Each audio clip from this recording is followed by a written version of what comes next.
आज मैं आज मैं चिरंतन प्रकरण 111 पे अपना भाव रखने जा रही हूँ। फरे भी लिए जाए मेरी रूह तू आंखें खोल। फरे भी लिए जाए मेरी रूह तू आंखें खोल। बीच बका के बैठ के बीच बका के बैठ के ते किन सो किया कौन। फरे भी लिए जाए मेरी रूह तू आंखें खोल। फरे भी लिए जाए मेरी रूह तू आंखें खोल। अर्श की खिलवट में हक की वाहिदत। अर्श की खिलवट में हक की वाहिदत। बैठ के बातें जो करी बैठ के बातें जो करी सो कहाँ गई मार्फत। फरे भी लिए जाए मेरी रूह तू आंखें खोल। फरे भी लिए जाए मेरी रूह तू आंखें खोल। उतरते अरवाह सो कह्यालस्तु बैरबकुम। उतरते अरवाह सो कह्यालस्तु बैरबकुम। मैं लिखूंगा मुझे मैं लिखूंगा मुझे तो जिन भूलो तुम। फरे भी लिए जाए मेरी रूह तू आंखें खोल। फरे भी लिए जाए मेरी रूह तू आंखें खोल। कौन है तेरा मासुक किन सो है निस्बत। कौन है तेरा मासुक किन सो है निस्बत। देख अपना वतन देख अपना वतन अब तू आई कित। फरे भी लिए जाए मेरी रूह तू आंखें खोल। फरे भी लिए जाए मेरी रूह तू आंखें खोल। ए मूल मिलावा खिलवत का अजूना बे यार। मूल मिलावा खिलवत का अजूना बे यार। ए झूठी जिमी जो दोजख ए झूठी जिमी जो दोजख इत कहाँ लग्यो तो है स्वार। फरे भी लिए जाए मेरी रूह तू आंखें खोल।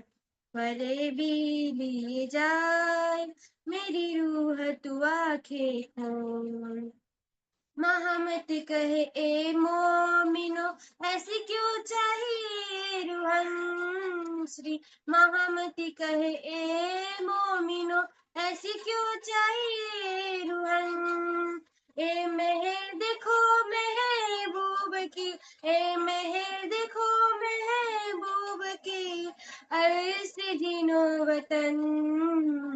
फरे भी लिए जाए मेरी रूह तू आंखें खोल। फरे भी लिए जाए मेरी रूह तू आंखें खोल। बीच बका के बैठ के बीच बका के बैठ के ते किन सो किया कौन। फरे भी लिए जाए मेरी रूह तू आंखें खोल। फरे भी लिए जाए मेरी रूह तू आंखें खोल। मेरी रूह तू आंखें खोल। मेरी रूह तू आंखें खोल। बोलिए श्री प्राणनाथ प्यारे की जय। प्रणाम जी।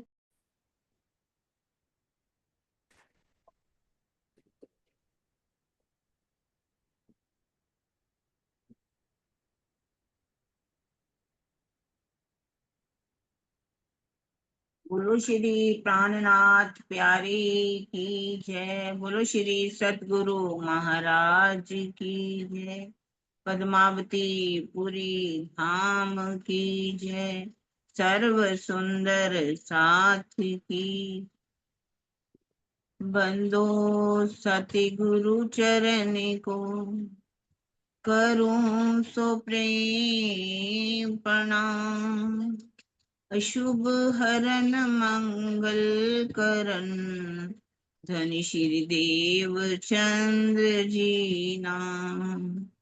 श्री प्राणनाथ निज मूलपति श्री महिराज सुनाम। तेज कुंवर श्यामा युगल को पल पल करूं प्रणाम।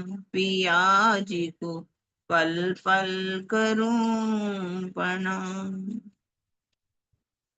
चर्चा प्रारंभ होत है सुनो साथ चित दे। भजो राज क्षमा श्री प्राणनाथ सखी जीवन हमारो ए। श्री महामति कहे साथ जी भया चर्चा का वक्त। अब तुम सुनियो चित दे। लाल आगे आए बैठे इन तखत। लाल आगे आए बैठे इन तखत। जीती फौज सिरे संसार की कारज कारण विस्तार। तहाँ तमाशा देख के फेर के किया विचार। फेर के किया विचार। दाऊद पांडे की हवेली में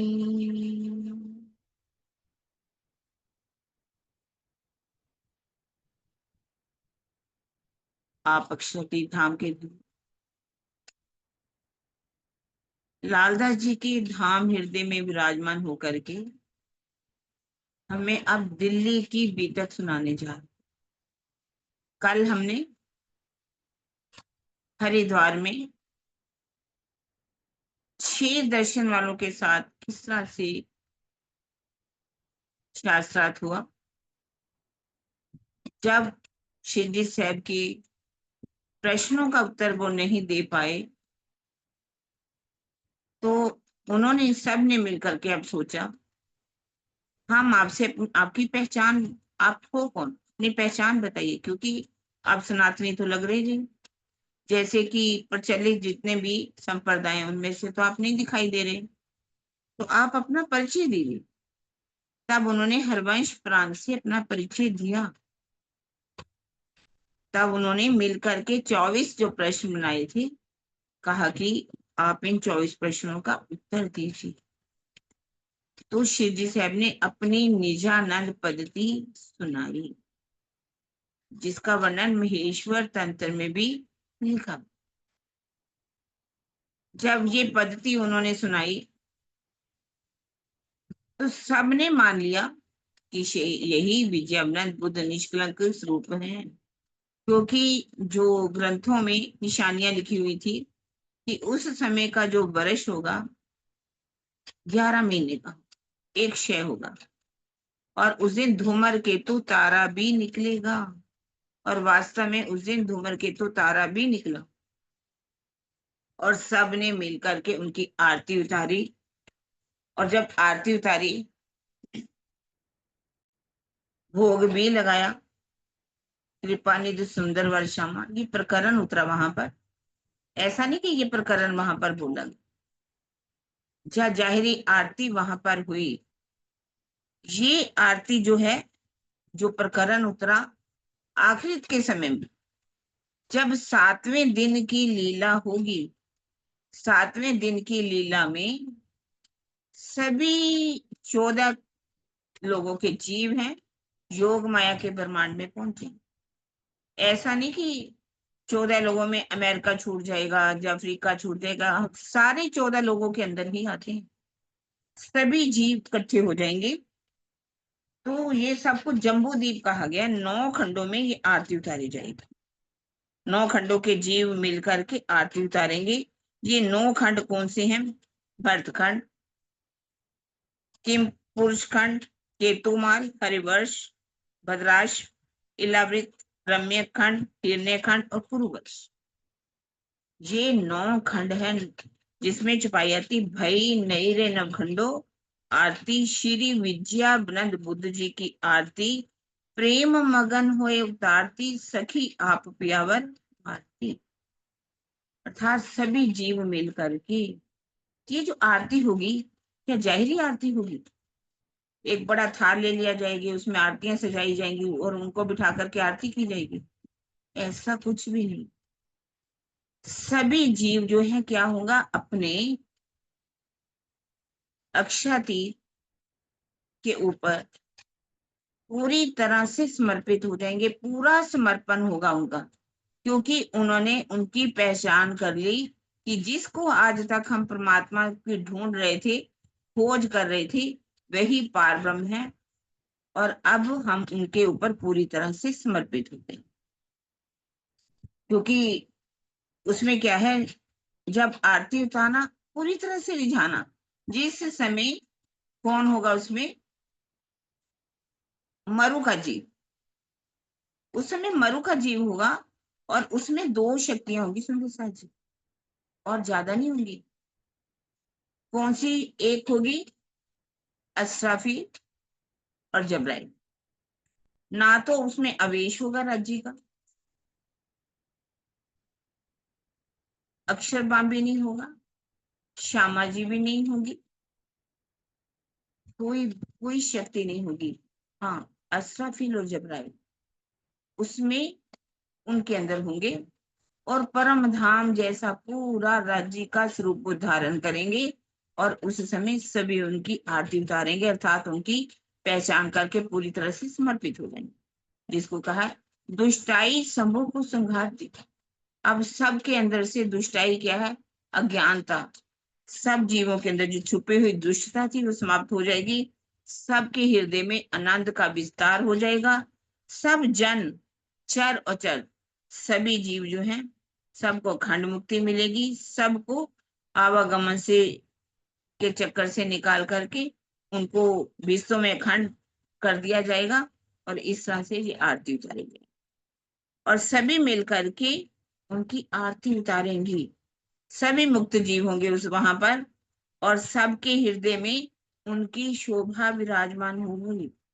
और उस समय अनेकों असंख्य जो वाद्य यंत्र हैं उनकी आवाज आएगी और इस तरह से नगाड़ों की भी आवाज गूंजेगी। तो कल युग कहीं भी दिखाई नहीं देगा और सभी प्राणी जो है उनकी आरती उतारेंगे, क्योंकि ब्रह्म वाणी के द्वारा जब वाणी सब जगह फैल जाएगी, उसकी लहरें फैलेंगी, तो सबके अंदर से सत्य आ जाएगा। सबके अंदर अब सत्य होगा और ब्रह्म वाणी की गर्जना उस समय नगाड़े की भांति जो है आवाज करेगी। अर्थात सब वाणी को आत्मसात करेंगे और किसी के अंदर भी माया का नामो निशान भी नहीं रहेगा। और ये हमारे सबका शरीर है, 7 धातुओं से बना हुआ है, तो ये शरीर एक दीपक की भांति होगा और इसमें क्या है, निरंजन की ज्योति जगमगाएगी और ऐसी आरती जो है नई तरह से शिव जी साहब की वहां पर उतारी जाएगी। यानी कि पूर्ण ब्रह्म मान करके सब उतारेंगे उस, क्योंकि इस संसार में प्राणनाथ जी प्रकट हो गए, जिनकी कृपा से सारा संसार जो कर्म बंधनों में फंसा हुआ था, कर्म कांड में फंसा हुआ था, वह उससे रहित हो जाएगा। और ऐसी आरती में कौन गाएंगे? त्रिपुरार, यानी कि ब्रह्मा विष्णु महेश, धर्मराज, इंद्रवर्ण, नाद, मुनि, गुण, गंधर्व, सुर, असुर, सब प्राणनाथ जी के चरणों में आ जाएंगे। सनकादिक भी आएंगे, जो कि जो 4 धाम के तरह कहे गए हैं। और इस तरह से सारे ब्रह्म का अनुभव करने वाले मुनिजन भी आएंगे, नवदा भक्ति करने वाले भी आएंगे, और जिन्होंने नवदा भक्ति को छोड़ करके प्रेम लक्षणा भक्ति को अपनाया, शुक व्यास जी भी वहां पर आएंगे। और नवनाथ 84 सिद्ध, जो नवनाथ जो है वहां पर 84 इनके सिद्ध माने जाते हैं। और उस समय बुद्ध जी ने जो यहाँ आकर के चारों ओर नूर ही नूर फैलाया, तारतम वाणी के ज्ञान को दिया, ब्रह्मवाणी का फैलाव सबके अंदर हो जाएगा, सबको धाम स्वरूप लीला की पहचान हो जाएगी। चारों संप्रदाय के साधु जन आएंगे। वैष्णव मत के चारों संप्रदाय सबको मालूम, हमने सुना, रामानुज, नीमानुज, विष्णु श्याम और माधवाचार्य जी, वो आकर के जाहिर हो जाएंगे, वो भी आएंगे। चार आश्रम वाले आएंगे, यानी कि ब्रह्मचर्य का पालन करने वाले गृहस्थ, वानप्रस्थ और संन्यास मत वाले। इस तरह से आकर के चारों कोनों से 14 लोगों से सब आ जाएंगे। और 84 सिद्ध तीर्थंकर और 10 नाम सन्यासी, तीर्थ, आश्रम, वन, अरण्य, गिरी, पर्वत, सागर, पूरी भारतीय संस्कृति। 72 फिरते खट दर्शन वाले भी आएंगे, और इस्लाम मत के जो 72 फिरके हैं वो भी उस समय आ जाएंगे। इस तरह से अथर्ववेद पढ़ने वाले जितने भी हैं हरिद्वार के मेले में, वो भी आएंगे। हिंदू, मुस्लिम, क्रिश्चियन प्राणा जी के धाम हृदय में विराजमान पर सब समर्पित हो जाएंगे और उनकी आरती जो है उतारेंगे। जब बुद्ध जी का ज्ञान चारों तरफ फैल जाएगा, तीनों लोगों में, जिसे पृथ्वी, स्वर्ग और वैकुंठ कहा गया है, सबकी अज्ञानता समाप्त हो जाएगी, सबको एक पारब्रह्म की पहचान हो जाएगी। इस तरह से 9 खंडों में आरती जो है उतारेंगे। जब देखेंगे कि यही पारब्रह्म है जो हमारे पास संदेश भी लेकर के आए, पर हमने उस संदेश को नहीं माना, तो वो रोएंगे, जार जार उनकी आंखों में आंसू आएंगे। लिखा, ज्यों ज्यों दुल्हा देखें त्यों त्यों उपजे दुख, ऐसे मोले महबूब सो हाय हाय हुए नहीं सन।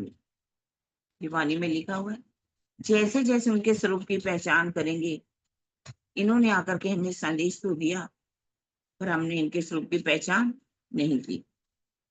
पिया हुक्मे गावे महामत उड़ायो असत थाप्यो सत, सब पर हुआ कल शाकृत भई नेरे नवन खंडो आते। सभी आकर के संसार के झूठे ज्ञान को समाप्त कर देंगे और सत्य की सबको पहचान हो जाएगी। ब्रह्मवाणी जो है, जागृत बुद्धि का जो ज्ञान है, सभी धर्म ग्रंथों के ऊपर कलश के समान सुशोभित हो जाएगा। और इस तरह से समर्पण की प्रेममयी आरती जो है वहां पर उतारी जाएगी। अब शिव जी साहब वहां से चलती हैं, हरिद्वार से दिल्ली में आ जाती हैं, दाऊद पांडे की हवेली में आकर के पहुंचे, क्योंकि सभी सुंदर साथ को वहां पर छोड़ करके गए थे। और उस समय सुंदर साथ की सेवा का किसको दिया गया था? गरीबदास जी एक सुंदर साथ, नाम तो उनका था नागजी भाई, लेकिन उनके अंदर इतना प्रेम था, विनम्रता थी, गरीबी भाव था।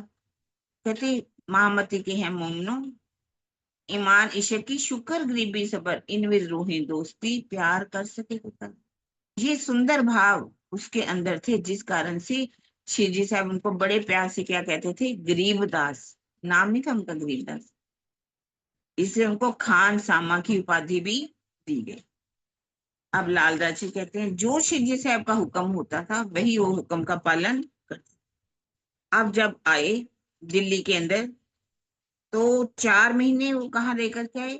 हरिद्वार के अंदर। 4 महीने के बाद जब दिल्ली में आए, तो अब सुंदर साथ को कहाँ छोड़ा था? अनूप शहर के अंदर। अब सुंदर साथ से बाईजूराज जी भी वही है, सब महिला सुंदर साथ वही है, सबको मिलने के लिए अनूप शहर में जाते। वहां पर अनूप शहर का एक चौधरी था जिसे कहते पाठक। वो चर्चा तो सुनता है, आकर के ऊपरी पहचान करता है, एक इत्र की शीशी ला करके उनकी भेंट में भी रख दे। अब वहां पर सुंदर साथ से मिलकर के शिव जी से फिर से दिल्ली में आ जाते हैं। अब प्रयान करते हैं कि कैसे हमने जो 22 प्रश्नों की पाती, अभी उनके पास वो फारसी में नहीं तैयार की गई थी, और तैयार करके आसाजीत वकील को बुलाया, क्योंकि आसाजीत वकील को गोवर्धन जी ने गंगाराम की दुकान पे जागृत किया था, और वो आ भी चुका था, शिव जी साहब की चर्चा भी सुन चुका था, वकील था वह। उसको पाती दिखाई गई और उसमें एक नबी और नारायण की पहचान कराई थी कि नबी कौन है और नारायण। जैसे ही उसने नबी और नारायण की वो देखी पहचान, तो उसका जो ईमान था ना डगमगाने लगा। उसने कहा कि नबी जो है वो तो मोहम्मद साहब है, और नारायण कौन है? आदि नारायण, जो हमारे सबसे ऊंचे, जिसको हम मानते हैं, जिनके द्वारा सारे ब्रह्मांड की उत्पत्ति हुई। तो ये नारायण को छोटा सिद्ध कर रहे हैं और नबी को बड़ा सिद्ध कर रहे हैं, क्योंकि अभी उसके अंदर हिंदुत्व था कि हम हिंदू हैं। हम कैसे इस बात को मान ले? हम तो इन देवी देवताओं को मानने वाले हैं, और हम देवी देवताओं को छोड़ करके नबी को कैसे ऊंचा मान ले? तो क्योंकि देखा जाए, आज भी हमारा हिंदू समाज जो है, 33 करोड़, कहेंगे कि हमारे देवता कितने हैं? 33 करोड़ देवी देवता है। 33 करोड़ देवी देवता का मतलब क्या है? 33 कोटि देवता हैं, लेकिन इनको ये समझ नहीं आती 33 करोड़ है या 33 कोटि। अंग्रेज जो लोग थे, जब हम हिंदू लोग सब वहां पर थे, उस समय वो क्या कहते थे कि हमारे देवताओं की हम बात करते थे, तो वो कहते थे इनके तो 33 करोड़ देवी देवता है। तो वो हिंदुओं का मजाक उड़ाया करते थे कि इनके तो 33 करोड़ देवता है। हमने भी बड़ी कहना शुरू कर दिया कि हमारे कितने देवता हैं? 33 करोड़ देवी देवता है। 33 करोड़ देवता होते हैं। जैसे कि 8 क्या होते? अष्ट वसु। 8 अष्टवसु का मतलब क्या है? देवता किसे कहा जाता है? जो किसी को कुछ दे, जो दूसरों का कल्याण करे, जिसके द्वारा संसार की उत्पत्ति हो, जिसके द्वारा संसार चलता हो, उसको कहते हैं अष्टवसु। इसमें क्या आता है? पांच पांच तो हमारे क्या है?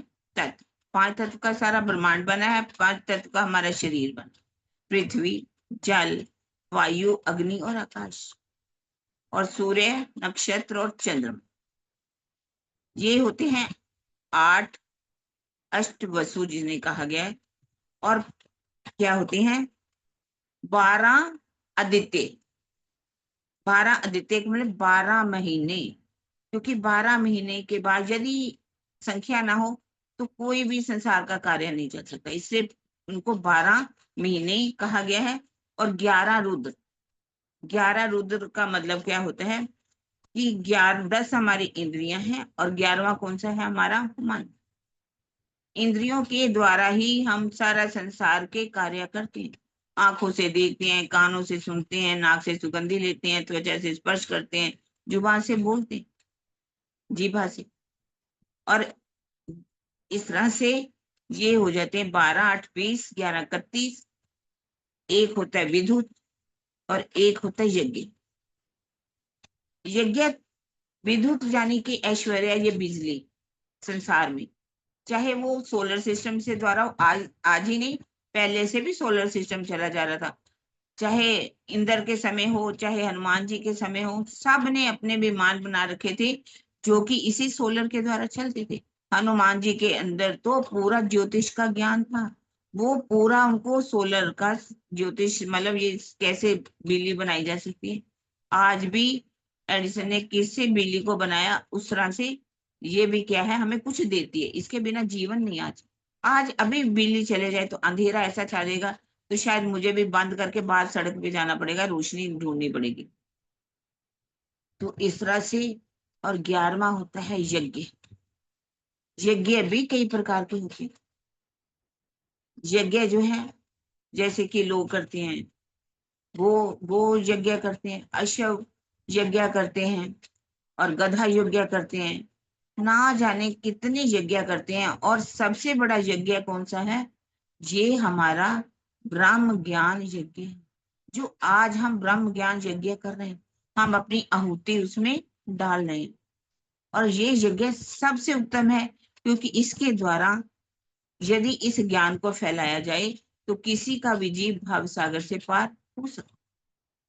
ये है ब्रह्म ज्ञान यज्ञ, और हमें ये यज्ञ करना चाहिए। जैसे घी डाला जाता है वैसे दूसरे यज्ञों में, तो उससे भी बड़ी अच्छी अच्छी बातें होती हैं कि उससे वातावरण इतना पवित्र हो जाता है कि किसी तरह का कोई भी बाहर का जो दुष्ट हवाएं होती हैं, दुष्ट हवाएं जो कह सकते हो कि वो उसका उस घर में कभी भी उसका कोई भी मतलब प्रभाव होगा ही नहीं, जिस घर में यज्ञ किया जाए।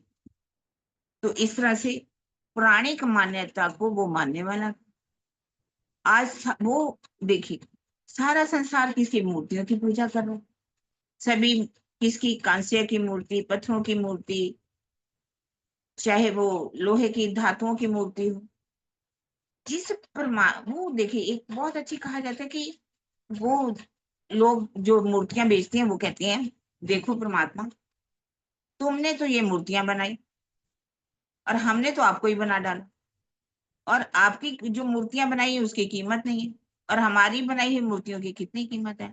मंदिरों में चले जाओ तो कितना चढ़ावा चढ़, जिस मंदिर में भी आप चले जाओ, त्रिपुटी में चले जाओ, पता नहीं लिखा होता 500 करोड़ की आमदनी है। शबरी मंदिर है, शबरी माता का मंदिर, शबरी जिसने बेर खिलाए थे उसका मंदिर है, साईं बाबा का मंदिर है। इतने मंदिर मशहूर हैं कि जहां पर करोड़ों की आमदनी होती है, और ज्यादा हिस्सा जो गवर्नमेंट ले जाती है। और यहाँ तक कहा जाता है कि इनसे, जैसे कि इस्लाम धर्म बढ़ाया जाता है, क्रिश्चियन धर्म बढ़ाया जाता है, यदि यही पैसा हमारे समाज के ऊपर विश्वविद्यालय खोलने के लिए, बड़े बड़े हॉस्पिटल खोले, जहाँ बड़ी बड़ी सराय खुले, जिससे लोगों को फायदा हो, और ज्यादा तो ज्ञान फैलना चाहिए, विश्वविद्यालय खोलने चाहिए, गुरुकुल खोलने चाहिए, ताकि जिसमें विद्वान तैयार हो। यदि ऐसे विद्वान तैयार हो जाते, तो जैसे कि मोहम्मद गोरी ने हमला किया था जिस समय हमारे देश के ऊपर, अगर वो लोग वहां के पंडित पढ़े लिखे होते, पंडितों ने क्या कह दिया कि अभी जो है आपको युद्ध करने का जो फलित ज्योतिष के द्वारा अभी मुहूर्त नहीं निकला, अभी मुहूर्त है ही नहीं। और वो आकर के अंदर मोहम्मद गोरी की जितनी भी सेना थी मंदिर में घुस गई, और ये कहने लगे अभी शिव जी के रुद्र आएंगे, वो हमारी सहायता करेंगे। उन्होंने आकर के मंदिर को खंडित कर दिया, सारे थंब तोड़ दिए, जिसके ऊपर चुंबक लगी हुई थी शिव जी की जो मूर्ति गिर गई। रत्नों से जड़ी हुई वो मूर्ति थी। आज अगर वो मूर्तियां के अंदर जितना रतन जड़े हुए थे, कितने माणिक जड़े हुए थे, कितने हीरे जड़े हुए थे, कितने सोने के थंब थे बड़े बड़े, और वो जो था मोहम्मद गोरी उनको ऊंटों पे घोड़ों पे लाद लाद करके अपने देश में ले गया। अगर ऐसा नहीं हुआ होता तो आज कहा जाता है कि हमारा देश क्या है? सोने की चिड़िया, इसको सोने की चिड़िया कहा गया।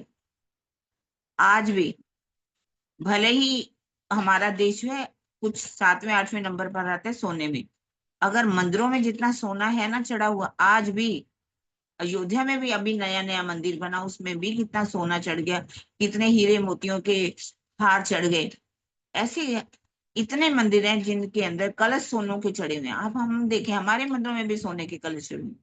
अगर सारा सोना इकट्ठा किया जाए तो सबसे ज्यादा अब हमारा देश आगे आ सकता।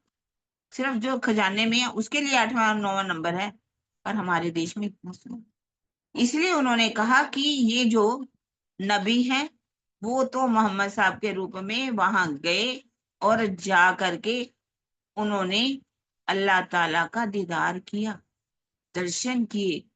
और जो नारायण है उनकी पहुंच तो, उनको ये भी नहीं पता कि मैं कौन हूं, मैं कहाँ से आया हूँ, और ब्रह्मांड कब खत्म हो जाए, अभी तक उसको कुछ पता नहीं। अपने आप को ही उनका, क्योंकि स्वाप्निक स्वरूप है, स्वाप्निक स्वरूप के होने के कारण आगे की पहचान उनको नहीं। इसी तरह से ये नबी और नारायण की जब उन्होंने पहचान करा के बताई, तो आशाजीत वकील का ईमान क्या हो गया, डगमगा। उन्होंने कहा कि यहाँ पर तो हमारे की कोई हैसियत ही नहीं, हमें तो किस तरह से नीचा दिखाया गया है। तो शिवजी साहब ने देखा कि ये कुछ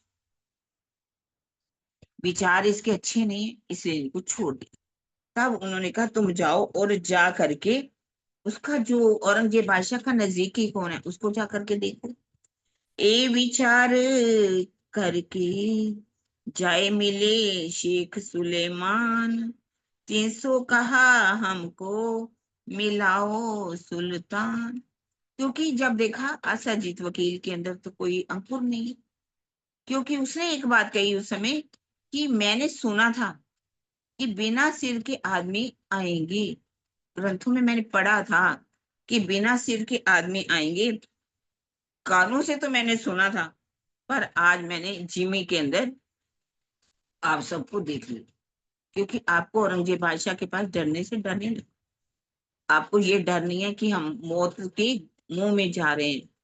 तो इस तरह से उन्हें कहा कि बिना सिर के आदमी के बारे में सुना तो था, आज मैंने आपको देख लिया। आज शेख सुलेमान भी ऐसे ही, शेख सुलेमान को जाकर के कहते हैं कि हमें औरंगजेब बादशाह को मिला दो। कहता हाँ मिला दूंगा। उन्हें सोचा कि बहुत बड़े वैरागी तो हैं, तो क्यों ना इनसे, इतनी बड़ी जमात है, खर्चा तो चला ही रहे हैं, तो इनको खर्चा चलाने के लिए इनसे क्या मांगा जाए, कीमियागार अर्थात धातुओं से सोना बनाने की कला अगर आप सिखा दो तो मैं आपको मिला दूंगा। तो उन्होंने शिवजी साहब ने कहा, लालदास जी इत्यादि ने, कि आप कीमियागार मांग रहे हो हमसे, सोना बनाने की कला तो मांग रहे हो, तो यदि आप औरंगजेब बादशाह को पहचान करवा दोगे, औरंगजेब बादशाह भी चरणों में आ जाएगा, जितने भी राजा महाराजा हैं वो सब आपको मानेंगे। आप सोना क्यों कोई चाहता है ज्यादा, कि हमारी प्रतिष्ठा होगी, हमारे पास बहुत, हम अमीर हैं, हमारे पास बहुत सा सोना है। तो उन्होंने कहा कि यदि उस रसूल का उ- हक का दीदार हो जाए तो इससे ज्यादा और आपको क्या चाहिए, सारे राजा महाराजा तो आपके चरणों के तले आ जाएंगे। पर ये वो जो था, उसने कहा कि मैं आपकी बात अभी नहीं पहुंचा सकता, कहाँ वो राजा है, और मैं अभी आपको किसी तरह से भी लेनी, क्योंकि उसके दिल में एक भी डर था, यदि इन्होंने सत्य जाकर के बात बता दी, राजा जो है वैरागी हो गया, इनके चरणों के तले आ गया, तो हमारा शरीयत का राज्य कैसे चलेगा। एक ही बात इनके दिल में घर कर गई है कि हमें इस पूरे हिंदुस्तान पे राज्य करना है, शरीयत का राज, इस्लाम को बढ़ाना है, चाहे किसी तरह से भी बढ़ाए। अब शिवजी साहब उस समय कहते लाल दरवाजे की हवेली में रह रहे थे। उन्होंने कहा कि इस समय लालदास जी और गोरधनदास जी को कहा कि तुम दोनों जाओ और कुरान के अंदर देखो कि कुरान के अंदर क्या लिखा हुआ है, कुरान में हमारी पहचान क्या लिखी हुई। अब मुल्ला से जा करके कुरान सुनते हैं, कहते हमें कुरान सुनाओ। मुल्ला मुल्ला ने उनको इन्ना तेना इन्ना जुलना की वो जो आयतें थी वो सुनाई। क्योंकि इन्ना तेना इन्ना जुलना का आगे भी बहुत वर्णन आएगा, उसमें फौज कौसर का वर्णन लिखा हुआ है, तीनों ब्रिज में आए, रास में आए, जागनी में आए, इनका भी वर्णन लिखा है। सारी बातों को जब देखा, लालदास जी तो बहुत खुश हो जाए कि अब हमें औरंगजेब बादशाह से डरने की कोई जरूरत नहीं। लेकिन गोवर्धन दास जी जो थे, अपना घर बार तो बेच करके आ चुके थे, ऐसा कि नहीं आए थे, सारा खर्चा उन्हीं के द्वारा ही चला।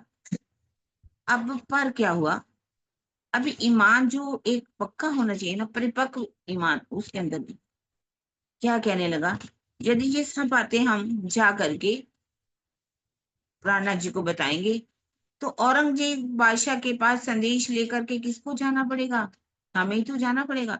सिर किसको कटवाना पड़ेगा, हमें ही तो कटवाना पड़ेगा। वो बादशाह हिंदुओं का मुख भी देखना नहीं चाहता। इससे अच्छा तो ये है कि इन बातों को छुपा लिया जाए और उनको बताया ही नहीं जाए। इस बात पर लालदास जी और गोवर्धन दास जी में झगड़ा हो गया। जब दोनों में झगड़ा बढ़ गया, रास्ते में आ भी रहे हैं, बातें भी करते आ रहे हैं, जब देखा कि गोवर्धन दास जी ने, लालदास जी तो कहते मैं बताऊंगा जा करके, मैं उनसे छिपा नहीं सकता कुछ भी। अभी वो जैसे ही वापस आए मस्जिद से, तो जैसे फ्रेश होने के लिए, कुछ मुंह हाथ धोने के लिए गए, लेकिन गोवर्धन दास जी ने सोचा मेरी बेइज्जती हो जाएगी, इससे अच्छा तो ये है कि मैं ही जाकर के पहले बता दूं। शिव जी साहब अटारी पे बैठे हुए थे भोजन करके, जा करके कहने लगा, शिव जी साहब चिंता करने की कोई जरूरत नहीं है, औरंगजेब बादशाह हमारा अब क्या बिगाड़ लेगा। औरंगजेब बादशाह को हम कुरान दे करके आए हैं, हमारी सारी निशानियां कुरान के अंदर लिखी हुई हैं। जब ये सारी कुरान के अंदर निशानियां लिखी हुई हैं, तो हम क्यों डरे। औरंगजेब बादशाह तो हम आराम से संदेश दे सकते हैं। इतने ये बातें कर रहे थे जोश के साथ, तो लालदास जी आ गए। लालदास जी ने कहा कि अभी ये बाहर क्या कह रहा था और अंदर आकर के क्या कह रहा। तब उन्होंने कहा, हे शिव जी साहब, आप हमारे ऊपर विश्वास करके जागने के कार्य के लिए आगे मत बढ़िए, क्योंकि जब हम आपके सामने हैं तो आप हमारे प्राण न जिए, और जब हम बाहर होते हैं आप एक इंसान की तरह। हमारा ईमान कैसा है, चटाई वाला ईमान है। चटाई पे जब बैठे हैं तो आप हमारे अल्लाह ताला हो, आप हमारे इमाम मेहंदी हो, आप हमारे प्राणनाथ जी हो, आप हमारे शिव जी साहब हो, आप पूर्ण ब्रह्म हो, आप अक्षरातीत हो। लेकिन जब हम अलग होते हैं आपसे, यहाँ से उठ करके जाते हैं, तो आप हमारे लिए एक साधारण से साधारण आदमी हो। इसलिए हमारे ऊपर तब लालदास को, गोवर्धन दास जी को गुस्सा आने लगा। कहने लगा, ये आप बात किसको सुना रहे हो, ये आप बातें मुझे सुना रहे हो। इस तरह से जब दोनों लड़ने लगे, तो शिव जी साहेब को कहते बहुत ही, एक कहा जाता कि तमोगुण, तामस का जो आया उनके ऊपर। इन समय श्री राज को नूर जोश चढ़ो जोर, आए जबराइले जोर किया, असराफीले किया शोर। ऐसे समय में श्री महामती जी की, श्री जी साहब, उनके धाम हृदय में पांचों शक्तियों का जो आभा, पांचों शक्तियां की जो आभा मंडल था, उनके मुख पर स्पष्ट दिखाई देने लगा। उनके अंदर तेज, जोत, सौंदर्य, प्रेम, आनंद, कोमलता, आत्मीयता,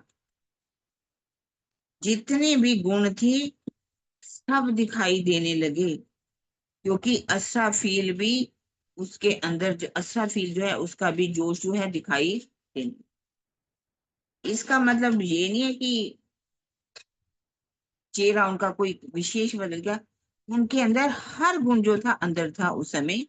और हर गुण जो है, जैसे राजी हैं, श्यामा जी हैं, अक्षर ब्रह्म है, तो इन बातों के लिए उनका जो नूर शब्द जो है प्रयोग आता है। तो नूर शब्द का प्रयोग इसी बातों में कि उनके अंदर पांचों शक्तियां जो थी वो विराजमान थी। तो उनका जो पूरा जोश था वो सामने जो है वो दिखाई देने लगा। मोह आगे बिजली के चमकत लहरा दई, तब श्री राज के मुख से ये बाता पुकार दई। अब राज्य के मुखार में से ऐसा लग रहा था कि जैसे उनके मुख के आगे बिजली। कभी कभी हमें भी गुस्सा आए, जब कुछ दिखाई दे, तो क्या आता है, चेहरा लालिमा से भरपूर हो जाता है, लाली लगता है, लाल हो गया चेहरा। तो इसी तरह से ही अब उन्होंने क्या किया, सब काम बांट दिए।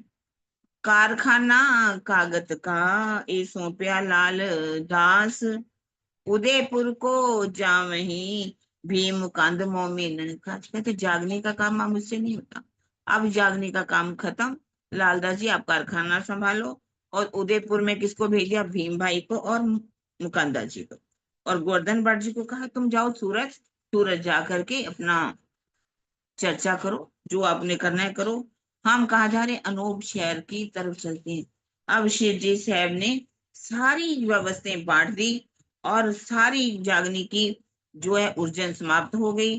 कोई काम नहीं बचा। प्रातः काल ही अनूप शहर की तरफ वो जो गाड़ी होती है, आषाढ़ का महीना था, कोठी ऊपर बैठ के अनूप शहर तत्खिन ऊंट गाड़ी के ऊपर स्वयं तैयार हो गए। ऊंट चला रहा था उसको, गाड़ी पर बैठ गए, और सुंदर साथ भी उनके ऊपर बैठ गए। आषाढ़ का महीना होता है जो जैसे कि सावन का महीना, आषाढ़ सावन, बारिशें आजकल चल रही हैं, आप देख रहे हैं। तो ऐसे ही लगातार बारिश चल रही थी।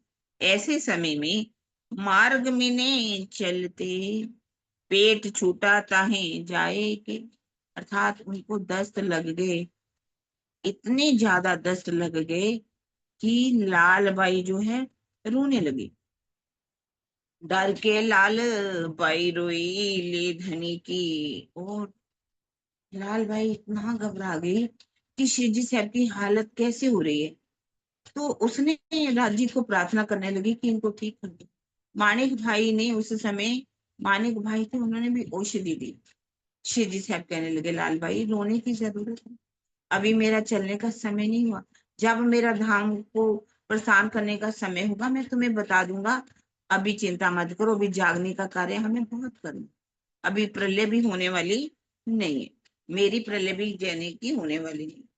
अब उस समय वो चल रहे हैं, तो उस वाणी का अवतरण शुरू हो। तुरेक किताब में उतरी सनंदे 30, सब खबर कुरान की हक्के करी बख्शी। कुरान के अंदर भी अगर आप पढ़ेंगे तो 30 पारे, और इसी तरह से सनंद ग्रंथ के अंदर भी 30 ही प्रकरण है। और 12 प्रकरण जो हैं वो कौन से हैं, वेद पक्ष के हैं। और उन्हीं वेद पक्ष के जो प्रकरण हैं उनको कलश में रखा गया। और 30 जो है सनंद, सनंद के 30 जो उतरे, 42 प्रकरण हो जाते हैं। एक छोटी पाती और एक बड़ी पाती, 44 प्रकरण जो है वो किसके अंदर है, सनंद ग्रंथ के अंदर। इस तरह से वाणी जब उतर जाती है, आप कहते हैं ये वाणी जो अब सकुमार की आत्मा सुनेगी, औरंगजेब बादशाह सुनेगा तो वो टूक टूक हो जाएगा, कुर्बान हो जाएगा। इस समय शिवजी साहब ने पाठक के घर, वहां रह रहे थे, पाठक को चर्चा सुनाई, तो उसने अपने घरों में बुलाया शिवजी साहब को। जब उसने वहां देखा कि चर्चा जो है कौन सी हो रही है, कुरान के ऊपर चर्चा हो रही है, तो उन्होंने कुरान की चर्चा में पहचान कराई पूरी तरह से। क्योंकि अपने घर तो बुला लिया, बुलाया भी किस बात है, क्योंकि उसको कुछ संसारिक ऐसी परेशानियां आ गई थी। परेशानियों से बचने के लिए उसने सोचा कि नो को अपने घर बुलाया जाए, ताकि ये कि अलौकिक पुरुष है, हमारी जो समस्या है, कष्ट जो है उसकी निवृत्ति मिल जाएगी। इस तरह प्रार्थना करने लगा। तब शिव जी साहब उनके घर में गए, और क्या हो, फिर वहां पर शिव जी साहब ने शेख बदर को बुलाया, और शेख बदर को कहा ये जो सुनंद ग्रंथ है उसकी जिल्द तैयार कर दी गई, उसके अंदर जो तारतम था निज नाम श्री कृष्ण जी, यहाँ पर बदल दिया। यहाँ पर उसमें क्या तारतम आ जाता है, निज नाम शिव जी साहेब जी अनादि अक्षति। क्योंकि औरंगजेब बादशाह, वो हिंदुओं का मुख भी देखना नहीं चाहता था, हिंदी तो पढ़ना ही नहीं चाहता। क्योंकि आज भी देखा जाए समाज के अंदर भाषाओं की लड़ाई है। कोई पंजाब वाले अपनी पंजाबी को प्रमुखता देते हैं, गुजरात वाले गुजराती को देते हैं। महाराष्ट्र के अंदर तो ये हो गया कि जो महाराष्ट्री भाषा नहीं बोलेगा उसको बॉम्बे में रहने का भी कोई हक नहीं है। इसी तरह से कुछ गुजराती लोग थे वहां पर, उन्होंने गुजराती बोल दी, तो वहां के जितने भी लोग थे उन्होंने कितना मारा उनको। ये समस्या पूरी देश में फैली, क्योंकि सबको अपनी अपनी भाषा का, सब अपनी अपनी भाषा को बोल सकते हैं, किसी को भी अधिकार है। कोई जरूरी नहीं कि मैं अगर पंजाब की हूँ तो मैं गुजरात में पंजाबी ना बोल करके गुजराती बोलूं, या पंजाब में जाओ तो पंजाब वाले कहें कि आप गुजराती क्यों बोल रहे हो, आपको पंजाबी बोलनी पड़ेगी। सबको स्वतंत्रता है, ये लोकतंत्र है। लेकिन यदि इस भाषाओं के नाम से अगर कोई लड़ाई करता है, तो वाणी में तो कहीं नहीं लिखा, उन्होंने कहा जिन भाषा रचियो, कहीं उन्होंने कहा सबको सुगम जान के कहूंगी हिंदुस्तान। अगर उन्होंने वेश भाषा को लिया होता तो वाणी जो है हमारी कभी भी हिंदुस्तानी में नहीं उतरती। इस तरह से हिंदी भाषा के अंदर वाणी उतरती है। अब शेख बदल जो है उस वाणी को लेकर के सिर पर चढ़ा करके देखिए, चल पड़ता है दिल्ली की तरफ, जामा मस्जिद में पहुंच जाता है। उस समय क्या है, नमाज पढ़ने का समय था, शुक्रवार को जो जुमे की नमाज पढ़ी जाती है। और उस समय रोजे भी चल रहे थे, रोजे 15 रोजे निकल चुके थे, 15 रोजे रहते थे। उसमें लिखा हुआ था कि जब 15 रोजे निकल जाएंगे तो एक सूर्य ग्रहण लगेगा, और जब पिछले 15 रोजे रखे जाएंगे तो उसमें चंद्र ग्रहण लगेगा। और उस समय कोई धर्म का प्रवर्तक आएगा जो संसार की अज्ञानता को समाप्त करेगा। उस समय वो वाणी शेख बदल जी लेकर के जुम्मे मस्जिद में पहुंच जाते हैं, और ऊंची ऊंची जाकर के वाणी बोलने लगते हैं। वहां के लोग जो है इकट्ठा तो हो जाते हैं, इकट्ठा होकर के वाणी को भी सुनते हैं। कहते वाणी तो ठीक है, बात तो ठीक है, क्योंकि मोहम्मद की सिफायत की, मोहम्मद की महिमा के ऊपर जो प्रकरण जो है वहां पर बोला गया। पर क्या है, ये किसमें है, हिंदी भाषा। हम इसको स्वीकार नहीं, क्योंकि परमात्मा किसके अंदर फंस गया, बंध गया, कौन से बंधन में, भाषाओं में। भाषाएं यहाँ पर है, ऊपर चाहे वो अल्लाह ताला को हो, जरा जी को, कहीं भी वो भाषा नहीं है वहां पर। हम सोचे यहाँ वाली भाषा चलेगी, वहां हिंदी चलेगी, गुजराती चलेगी, मराठी चलेगी, पंजाबी चलेगी, हरियाणवी चलेगी, बंगाली चलेगी, कोई भाषा नहीं है वहां। उन्होंने सोचा, शेख बदलने, कहने लगा इनका जो अल्लाह ताला है भाषा में घुसा, भाषा को मानते हैं, अल्लाह ताला को ये नहीं पाते। इस तरह से उसने वहां से हटे और गनी बे की हवेली में पहुंच गए। जब गनी बे की हवेली में पहुंचे, वहां जाकर के भी मोहम्मद बिना एक मोहम्मद की बोलने लगे। तो वो भी सैयद जो है कहने लगे कि आज दिन तक 1,20,000 पैगंबर हो गए, और आप मोहम्मद साहब को ही सबसे ज्यादा उत्तम मान रहे हो। क्या आप सबसे वो पैगंबर नहीं थे? थे पैगंबर, ऐसा नहीं थे। जैसे मूसा था, ईसा थे, दाऊद थे, सब पैगंबर थे। इब्राहिम पैगंबर हुए, तो इस्माइल, इज़राइल, कितने पैगंबरों के नाम लिए जाएं, ये सब पैगंबर हुए। पर इन्होंने सिर्फ उनके, किसी ने नूर को देखा, किसी ने आवाज को सुना, पर मोहम्मद साहब ने वहां पर उस अर्शे अजीम में जा करके अल्लाह ताला का दीदार किया, उनसे 90,000 हरफ सुने। तब शेख कहने लगा, वो को कहने लगा, सैयद क्यों झूठ बोल रहे हो कि मोहम्मद अलैहिस्सलाम भी एक पैगंबर हुए हैं। इस तरह से शेख बदल के साथ उनका झगड़ा हो गया। अब कुछ दिन बीच में डल गए, शिरडी साहब भी वहां पर वापस आ गए। तो उन्होंने पूछा शेख बदल जी को, आपने क्या किया, क्योंकि ऐसा तो नहीं था। आज हम इधर बात करते हैं, इधर व्हाट्सएप पर डालते हैं, इधर इंस्टाग्राम पर डालते हैं, तो बात मिनटों में पहुंच जाती है बात। उस समय ऐसा तो नहीं था। अब कोई गया भी नहीं वहां पर, बताने लगा कि अब शिवजी साहब ने तो आना ही था। 4 दिन डाल करके जब शिवजी साहब आए, तो उन्होंने सारी बात बताई कि इस तरह से कहने लगे कि ये तो वाणी जो है हिंदवी के अंदर है, तो हम इसमें संशय लाते हैं। तो फिर उन्होंने कहा, लाल गोवर्धन दास और सुलेमान, उनको कहा जाओ तुम सुलेमान से फिर से मिलो। अब लाल, ऐसा देखिए, झगड़ा हुआ था कुछ समय पहले गोवर्धन दास जी और लाल दास, पर दिल में कोई कुफर नहीं है। झगड़ा हो गया, हो गया। आज तो गांठ बांध ली जाती है, कभी किसी से झगड़ा हुआ नहीं, गांठ बांध करके बैठ जाते हैं, इसने मुझे ये कहा, इसने मुझे ये कहा, और उससे कई कई समय तक बात ही नहीं करते। पर वो सच्चे मोमिन थे, उन्होंने उस बात को समय, थोड़ी समय बाद ही समाप्त कर दिया। और फिर दोनों मिलकर के शेख सलेमान के पास गए। कहता आज मिलाऊं, कल मिलाऊं, आज मिलाऊं, कल मिलाऊं। इस तरह से करते करते समय बीत जाता है। शेख सलेमान जो है औरंगजेब बादशाह तक उनकी भेंट नहीं कर पाता। इस तरह से आप लाल दरवाजा छोड़ते हैं और कहाँ जाते हैं, सराय रोहिल्ला खान। अब दयाराम जी को कहा जाता है कि तुम एक मुल्ला को ढूंढ के लाओ जो फारसी भाषा जानता। अब उनको पैसा दे करके रख लिया जाता है, और दयाराम जी क्योंकि कायमुल्ला को लेकर के आते हैं।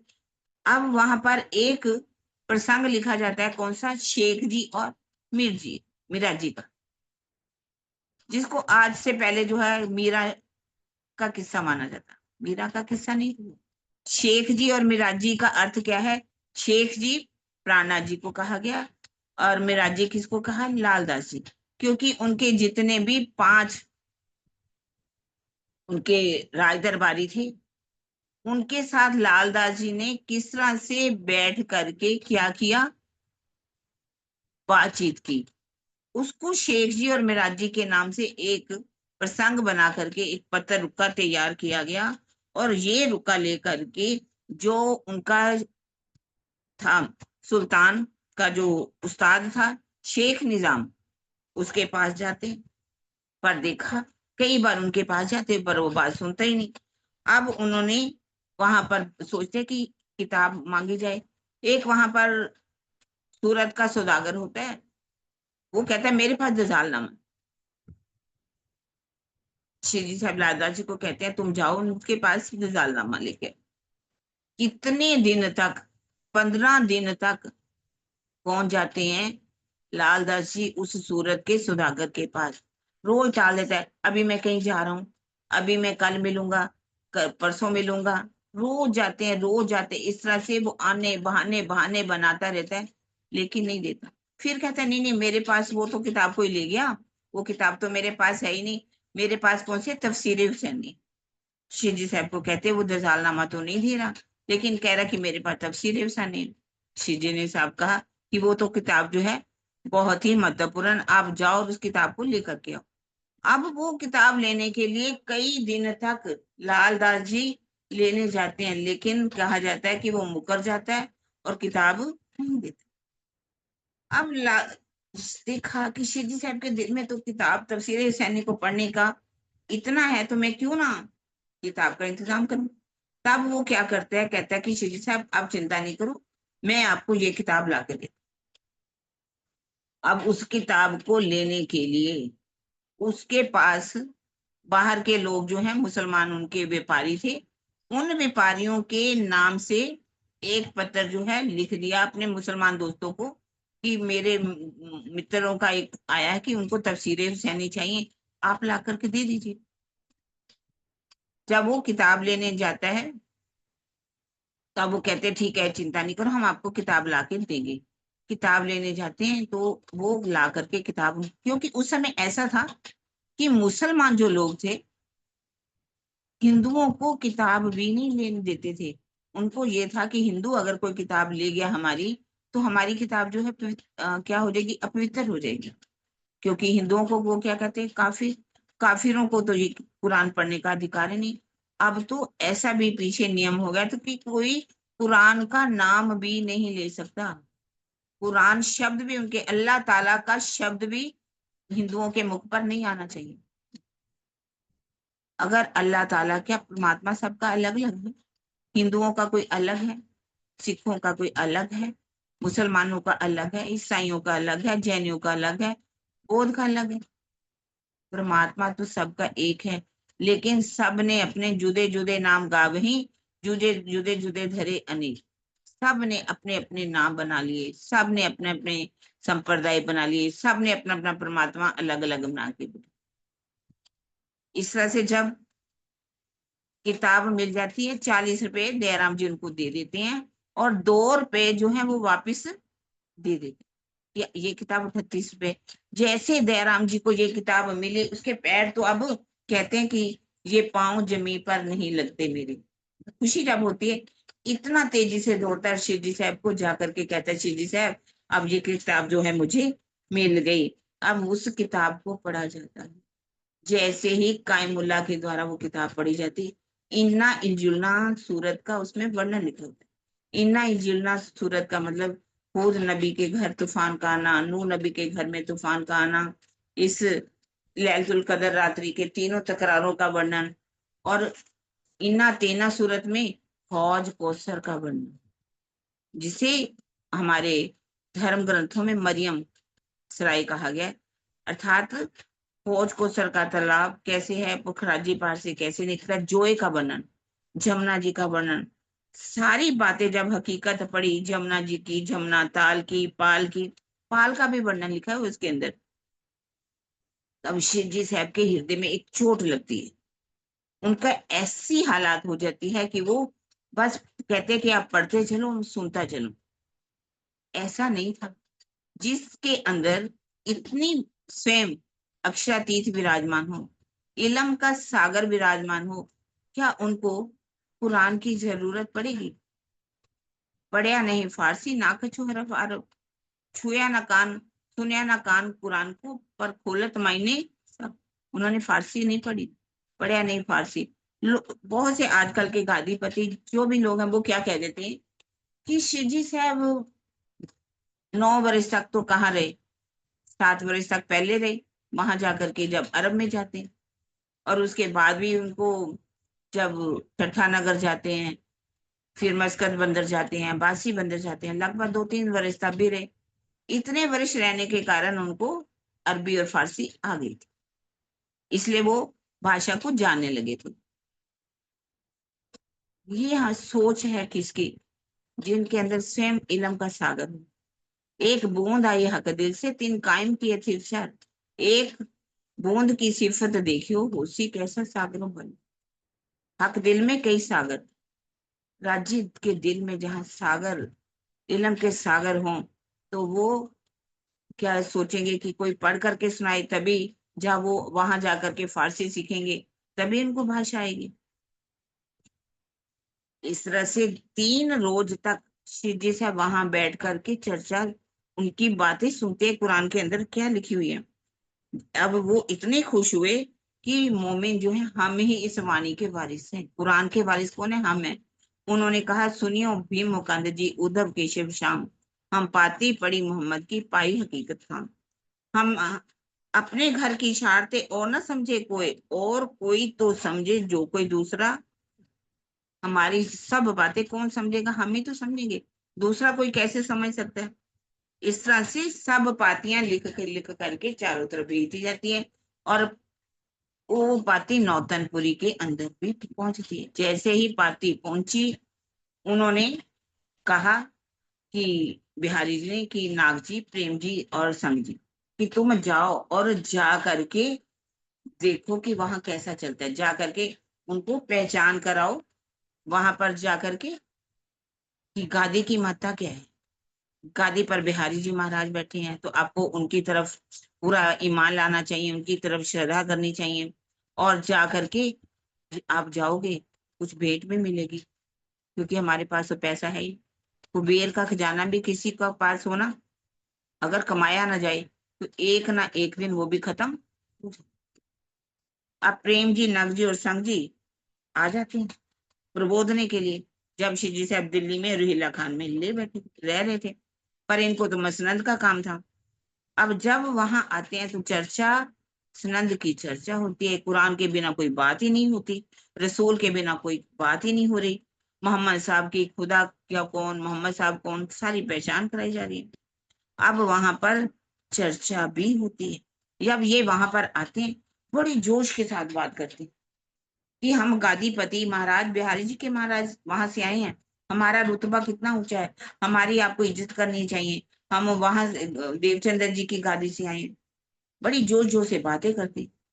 तब क्या है, जब चर्चा करी हजूर ने, दे श्री देवचंद्र की पहचान, श्री मोहम्मद साहिब का रोशन किया ईमान।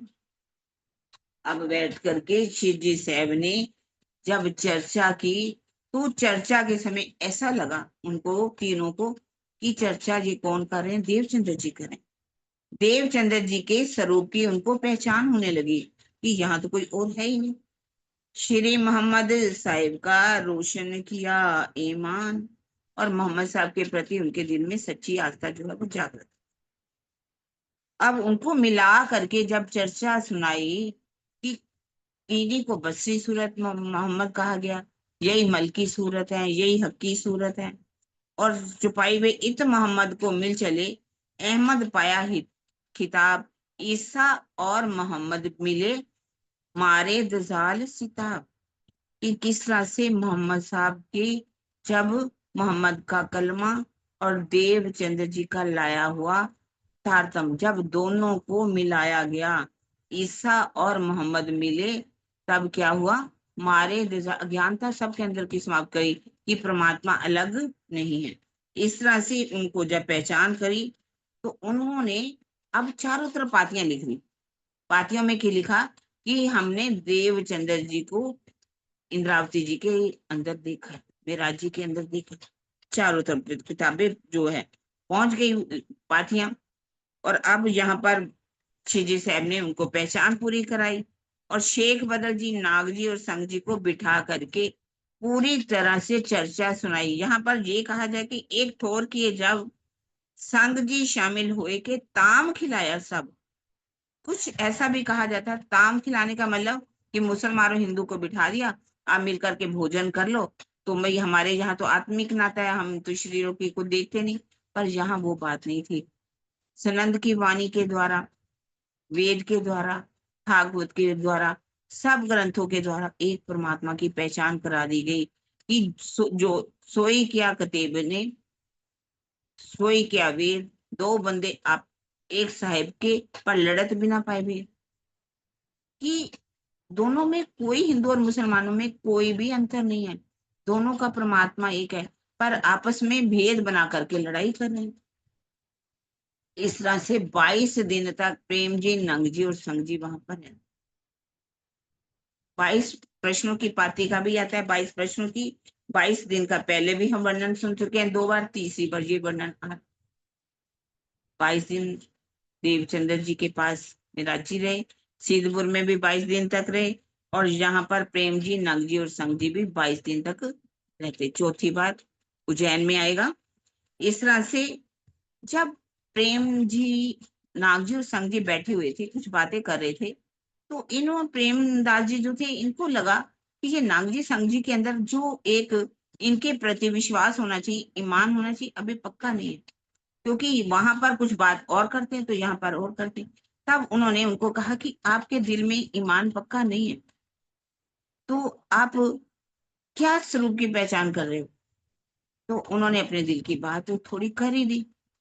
अब ये तो आए थे जिस काम के लिए, श्री जी साहब ने उनको अच्छी सी भेंट दी, उनका सब किया आदर सत्कार, और उनको विदा कर दिया। पर प्रेम जी जो थे कहने लगे मैं तो नहीं जाना, मैं तो यही रहूंगा। वो वहीं रह गए। अब जैसे ही वो वहां से चलते हैं नौतनपुरी की तरफ, रास्ते में कहीं रुकना तो पड़ेगा, तो छोटा मोटा रास्ता तो नहीं था। कई कई टाइम, कितना महीना लग जाता था, महीना महीना, 2 2 महीने पहुंचने के लिए। तो रास्ते में जहां भी रुकते तो वहां जाकर के क्या कहते कि हमें गादी पर ही मान लाना चाहिए, बिहारी जी गादी पर बैठे हुए हैं, तो हमें देवचंद उनके ऊपर ईमान नहीं लाना चाहिए। उन्होंने कहना कि आप कैसी बातें कर रहे हो, अभी तो आपने पत्र लिखे थे, आप भाई नौतनपुरी पर ईमान मत लाना, बल्कि हमने देवचंद्र जी को यहाँ देखा है। कहने हाँ वहां गए थे, अब उनकी बातों में हम आ गए, फिर जहां रहो तो वहां उनकी बात तो करनी ही पड़ती है। ऐसी बातें करते हैं जब, तो वहां पहुंच जाते हैं नौतनपुरी के अंदर। नौतनपुरी में जो पहुंचे, वो पूछते हैं कि कैसा रहा, क्या बात, सारी बात पूछते हैं। कहते हैं धामधनी तो आप ही है हमारे, पर फिर भी एक बात हम बताते हैं आपको। हमने क्या देखा कि जब वो चर्चा करते थे मेरा जी, तो चर्चा में हमें साक्षात देवचंद्र जी का दर्शन होता, और सच्ची बात तो दिल में निकल गई उनसे।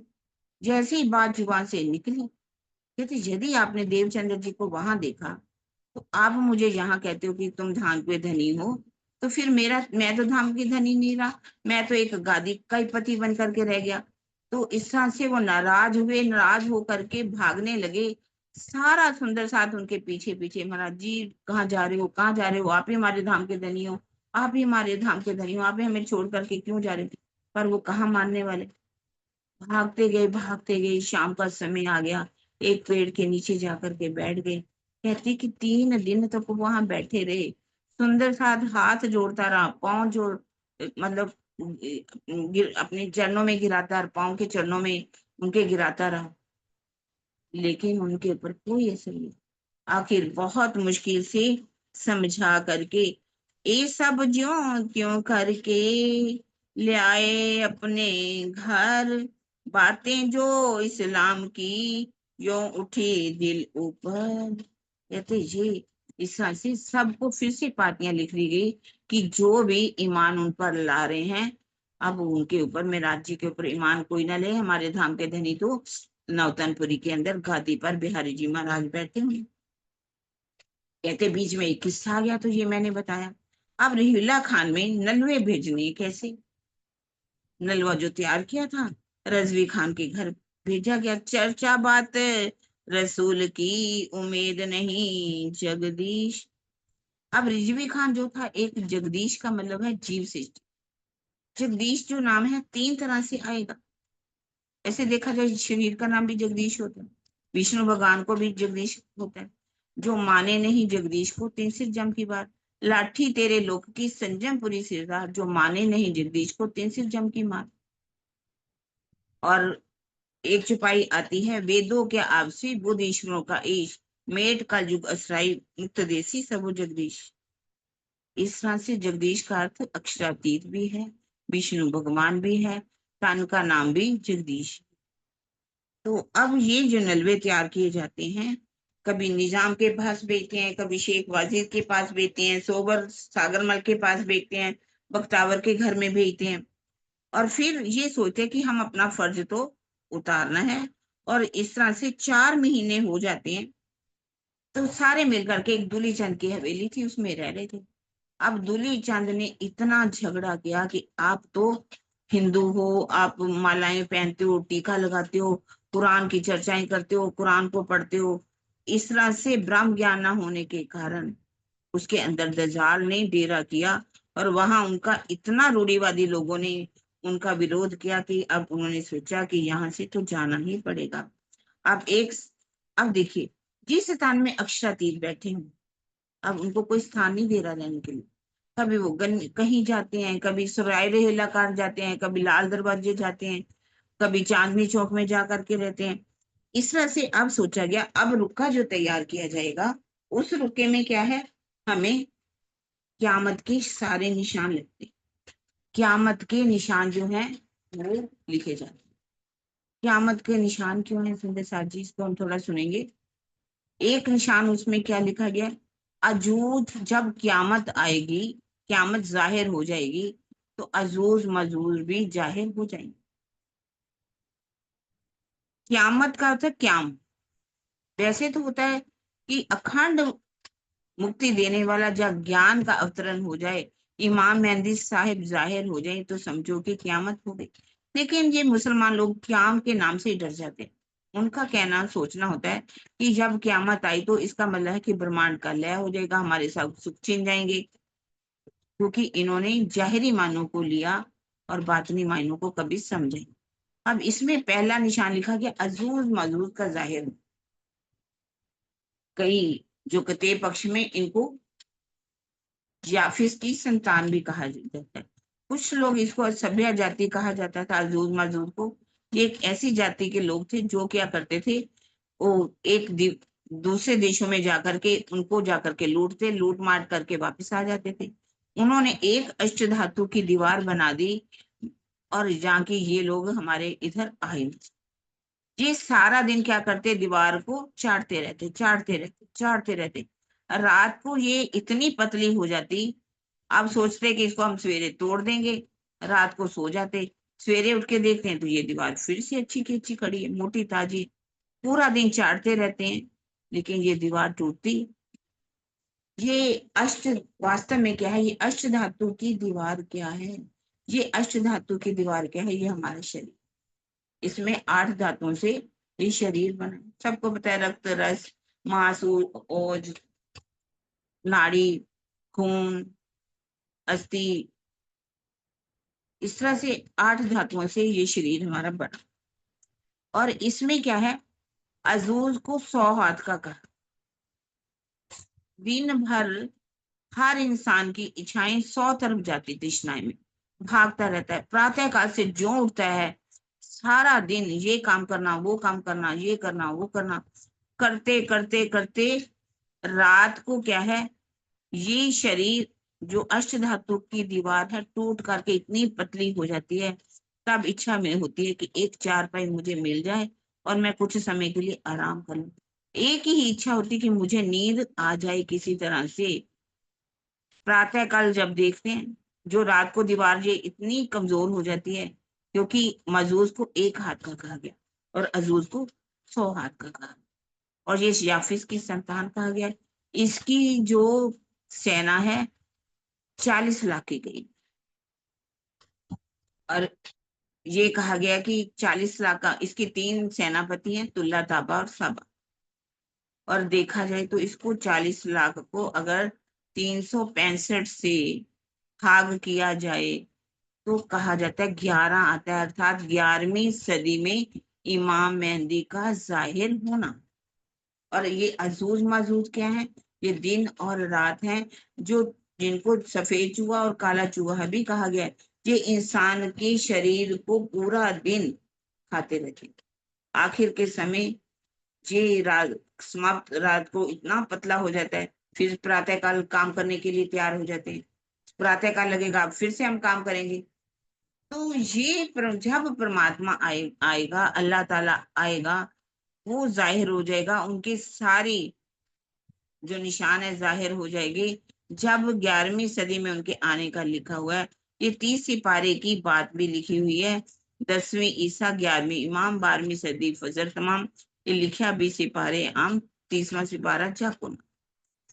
क्योंकि 1000 वर्ष का दिन कहा गया है और 100 वर्ष की रात कही गई है। 1000 और 100 मिलो तो 11वीं सदी में इमाम मेहंदी का आना लिखा। इस तरह से दूसरा निशान लिखा हुआ है, सूरज का पश्चिम से उगना। अब ये उस समय जो अरब की भूमि थी, जिसे पश्चिम कहा गया था, उस समय उसको पूरब कहा गया, क्योंकि ज्ञान का सूरज का जब जहां से निकला तो उसको वो दिशा पूरब की हो गई। उस समय सारे संसार में हैवान सब मूर्ति पूजा करते, मूर्तियों की रोज की एक मूर्ति लाते थे, उसकी पूजा करते रहते थे। मूर्ति पूजा उस समय भी होती थी, ऐसा नहीं कि नहीं होती थी। और जैसे ही मोहम्मद साहब ने आकर के सबको एक अल्लाह ताला की पहचान करवाई, सबको उस तरफ लगाया कि अल्लाह ताला तो एक है, वो ज्ञान जो है अर्श अजीम का ज्ञान यहाँ पर आया, तो ये दिशा पूरब की कहा गई। और कुरान में ये लिखा हुआ था कि जो सूरज है जब दोबारा निकल, अल्लाह ताला जब उन्होंने कहा था लास्ट आखिर के समय में, सब हजरत अली ने पूछा था कि मोहम्मद साहब आप कब आओगे? तो उन्होंने कहा था कि मैं आऊंगा 11वीं सदी के अंदर। जब मैं आऊंगा, तो उन्होंने कहा था कि मैं आऊंगा, उन्होंने कहा कि जब आप आओगे तो कहाँ पर आओगे, हमें बता दीजिए, हम अपने मंदिर मस्जिद को सोने हीरे मोतियों से जड़ देंगे। उन्होंने कहा था मेरा ठिकाना कोई मंदिर मस्जिद नहीं होगा, मेरा ठिकाना जो है मोमिनों का दिल होगा। तो वही बात, और उस समय का निशान में लिखा हुआ था कि सोने की ईंटें उस समय गिनेगी, कब्रों से मुर्दे उठेंगे।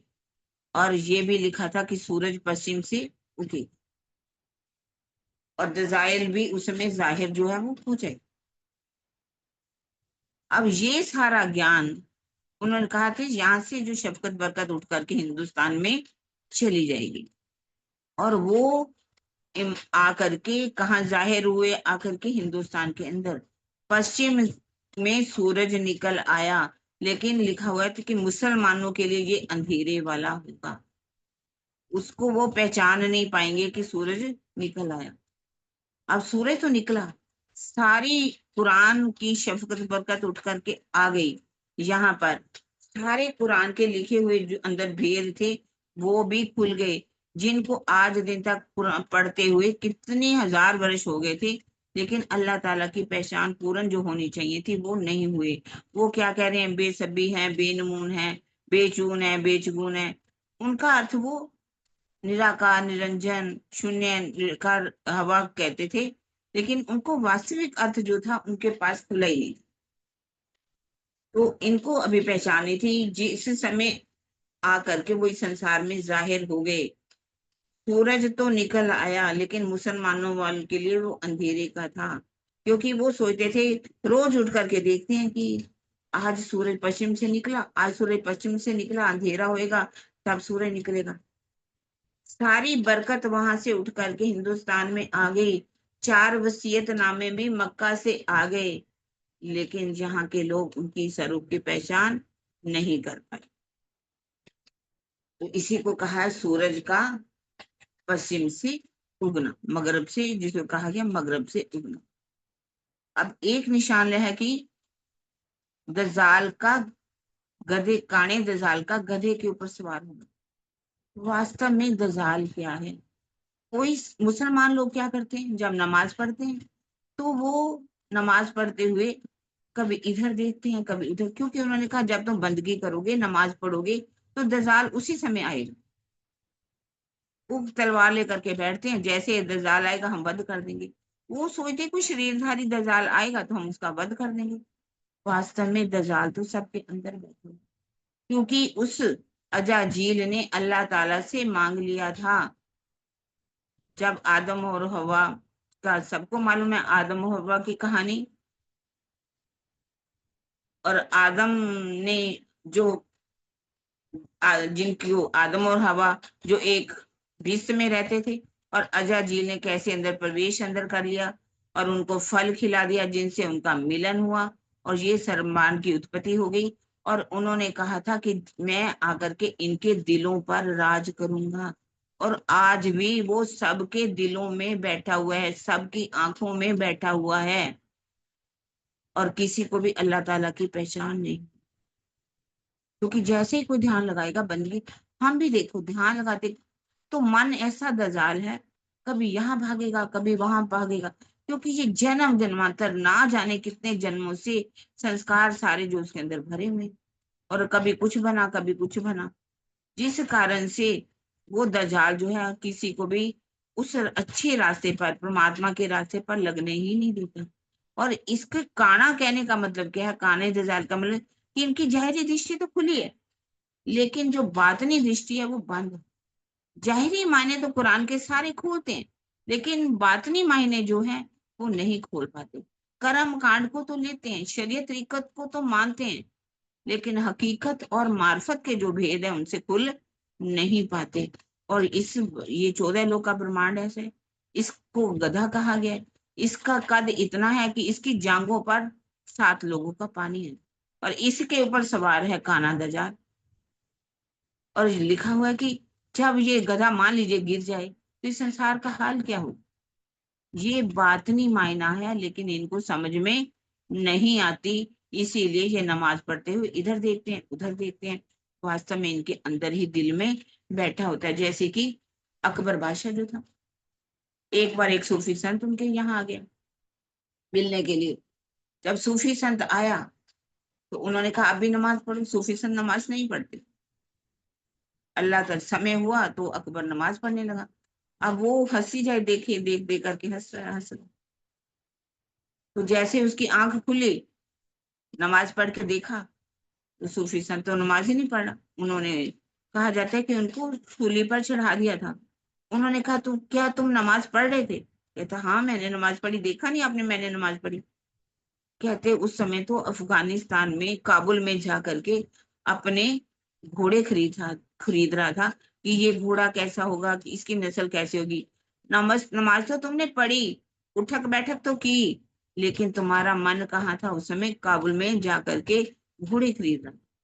उसको कहते शर्म। बात समझ में आ गई कि मैं क्या कर रहा था। तो इसका मतलब ये है, नमाज, इनकी जो जाहिरी जो है नजर वो खुली है, लेकिन बात नहीं बंद है। वो समझ नहीं पाते ये दजाल तो हमारे अंदर बैठा हुआ है। और इस तरह से एक निशान है दावतुल जानवर का जाहिर हो। दावतुल जानवर क्या है? दावतुल जानवर जो है सबके अंदर है। हर इंसान की आज प्रवृत्ति जो है वो कैसी है? जानवर वाली।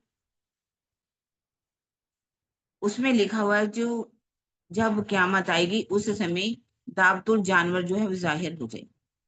उसकी आंखें कौन सी होगी? सुअर जैसी। कान कैसे होंगे? हाथी जैसे। सिर पर क्या होगा? पहाड़ी बैल होंगे। उनकी पीठ कैसी होगी? गीदड़ जैसी। छाती कैसी होगी? शेर जैसी। इसका भाव क्या? उनके सिर पर क्या होगा? जंगली जैसे होता है, उसके जंगली सींग लगे होंगे। बैल के अंदर सींग जो है, जैसे जंगली बैल के सींग जो होते हैं, बड़े इतने, मतलब बड़े बड़े होते हैं, इतने नुकीले होते हैं। अगर वो किसी दीवार पर भी मारे ना, तो दीवार भी टूट सकती है, अगर कच्ची दीवार हो। हर समय से झगड़े की प्रवृत्ति रखना, किसी ना किसी बहाने में लड़ाई करना। आज भी देशों में आप देखिए, बिना बात पे लड़ाई हो रही। उसने परमाणु बम बना दिए, ईरान ने कैसे मार दिए, तो इजराइल ने उन पर अटैक कर दिया। तो ये क्या है? कभी पाकिस्तान जो है, इस्लाम के नाम पर आकर के हिंदुओं का कत्ल कर रहा। अब लड़ाई हो रही है, वहां पर भी लड़ाई हो रही है, फिर भी हमारी लड़ाई बंद नहीं। गाजा में देखो, तुर्की की तरफ देखो। आज ऐसी ऐसी परिस्थितियां हैं कि सरकार जैसे सांड के बैल होते हैं, वो बिना बात पे जाकर के दूसरों से उलझते रहते हैं, उलझते रहते हैं। ये दुनिया वाले भी देखो, बिना बात पे ही उलझेंगे, लड़ाई करेंगे। लड़ाई किए बगैर उनका गुजारा ही नहीं होता।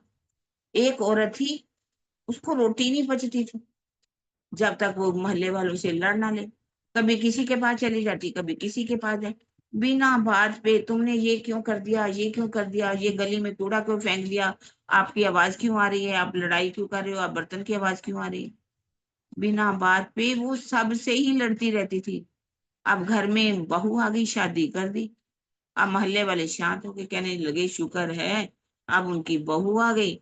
और अब वो बहू से लड़ाई करने लगी। इतना बहू को परेशान करती, अगर वो बर्तन मांजती तो कहती आपके बर्तन की आवाज क्यों आ रही है। आटा गूंथती, कहती आटा गूंथती हिलती क्यों है। क्योंकि जिसकी प्रवृत्ति ही लड़ने की है, वो बिना बात पे आकर के सींग मारेंगे ही मारेंगे। ये है बैल के सींग।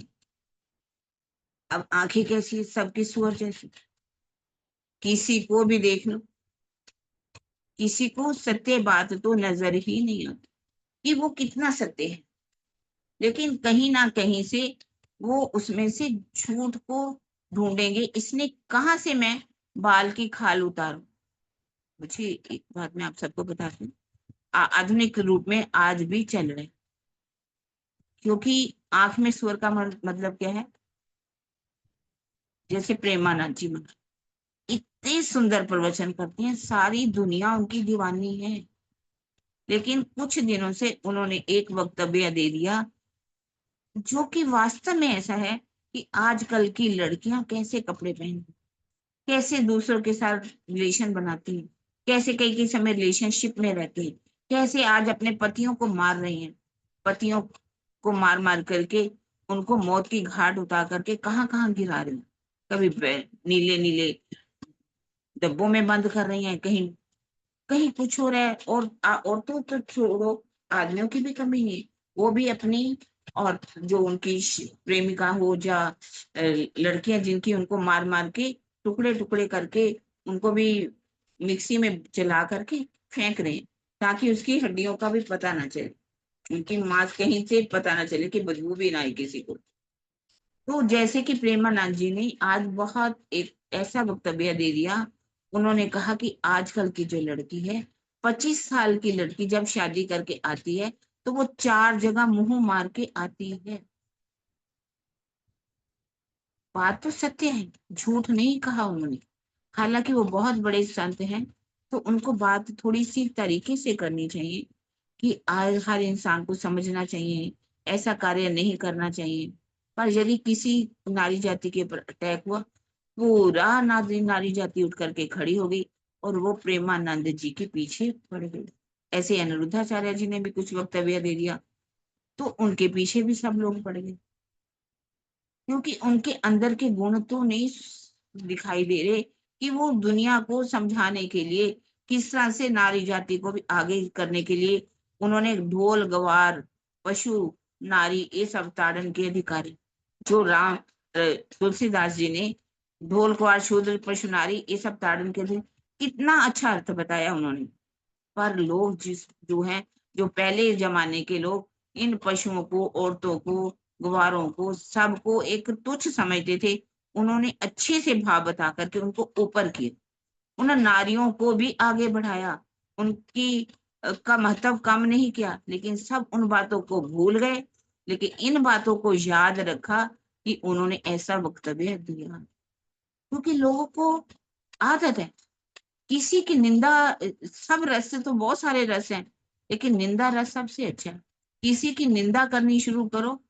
एक औरत अगर दूसरी के पास आ जाए, कहेगी मेरे आजू अंदर आ जाओ, कहेगी नहीं नहीं मेरे पास समय नहीं है। यदि किसी की सास की, बहू की चुगली करनी शुरू करो, 2 घंटे भी खड़ी रहेंगी, तब उनको याद नहीं आएगा कि मेरा घर कैसा है, मुझे घर भी जाना है, मैं खड़ी खड़ी टांगे दर्द होगी। क्योंकि निंदा में सबको रस आता है। सबकी आंखें सूअर जैसी हैं, सबको बुराई दिखती है, किसी की अच्छाई तो नजर ही नहीं आती। इसी तरह से ही जो उनकी कहते हैं, ये भी बात है कि हाथी के जो कान होते हैं, इंसान के कान कैसे हो जाएंगे, हाथी के कान हो जाएंगे। कोई भी अपनी बुराई सुनना पसंद नहीं करता। अच्छाई कितनी करते रहो, करते एक बुराई कर दी तो वो सब जो आपने अच्छा किया हुआ है समाप्त हो जाएगा। आपने कोई आपके घर आया, आपने इतनी सेवा की, इतनी सेवा की, अपनी जान मार दी, लेकिन गलती से आपने उनको दक्षिणा कम कर दी, या कुछ ऐसी बात छोटी सी हो गई गलती, 99 बातें भूल जाएंगे, लेकिन वो बात याद रहेगी कि इन्होंने मेरे साथ क्या किया। ऐसे ही हाथी जो है अपनी क्या करते हैं कि हाथी की आप बुराई कर दीजिए, एक बुराई कर दीजिए, तो अगर आप 6 महीने बाद भी हाथी को मिल जाएंगे तो उसको बात याद रहेगी कि इसने हमारी बुराई की थी, और वो आपको छोड़ेगा नहीं। हाथी की एक कहानी है। एक जो दर्जी था, वो कपड़े सिलता रहता था, और सुई उनके हाथ में रहती है जैसे कोई काम करने के लिए, तो वो सुई किसी कपड़े में टांग लेता अपनी पाग में। रोज हाथी उनकी, पहले जो थी बड़ी बड़ी दुकानें तो होती नहीं, खिड़की ऐसे बनी होती थी जिसमें हाथी पूछ अपना मुख डालता, और क्या करता उसमें वो डाल देते केले, कभी जो फल होता रोज खाता है, कभी गन्ना डाल देता, चला जाता हाथी। लेकिन एक बार क्या हुआ कि वो कपड़ा किसी का खराब हो गया, बहुत दुखी सा था, वो भूल गया लाना कुछ, और गुस्से में था, उसने सुई चुभो दी हाथी को। हाथी को भी गुस्सा इतना आया, वो गया नदी में, नदी में पूरी सूंड में पानी भरा और ला करके उसकी दुकान के ऊपर डाले, सारे कपड़े उसके खराब कर दिए। इतनी सेवा जो की, इतने दिने खिलाया, वो तो भूल गया, लेकिन एक सुई चुभाई उसको याद।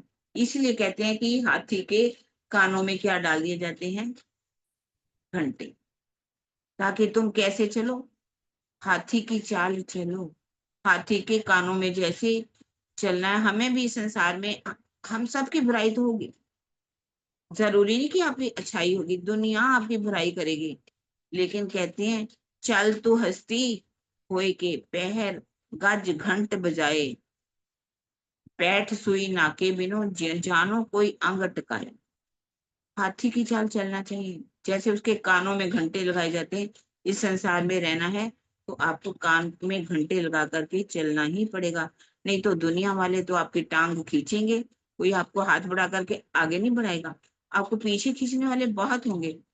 पर हमें इस संसार में अपनी चाल चलनी है, लेकिन वो वाली चाल नहीं। मैं एक वैसे की शिक्षा ले रही हूँ, हाथी को घंटे क्यों बजाए जाते हैं।